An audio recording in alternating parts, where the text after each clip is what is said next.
Welcome to our channel. If Peacock isn't working on your Firestick, these troubleshooting steps will resolve the error quickly. Step 1. Check your internet connection on Firestick. Go to Settings, Network to verify connection status. Step 2. Force Stop Peacock app.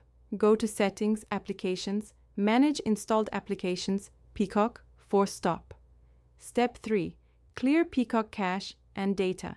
In the same menu, select Clear Cache, then Clear Data. Step 4. Check for Peacock app updates. Go to App Store, search Peacock, and update if available. Step 5.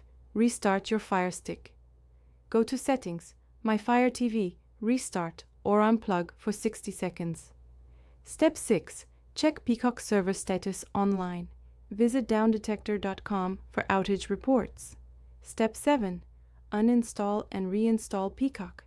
Delete the app, restart Firestick, then download again. Step 8. Check HDMI connection if using external Firestick. Ensure secure connection to TV. Step 9. Reset Firestick to factory settings if all else fails. Settings, My Fire TV, reset to factory defaults. Don't forget to like this video and subscribe to our channel.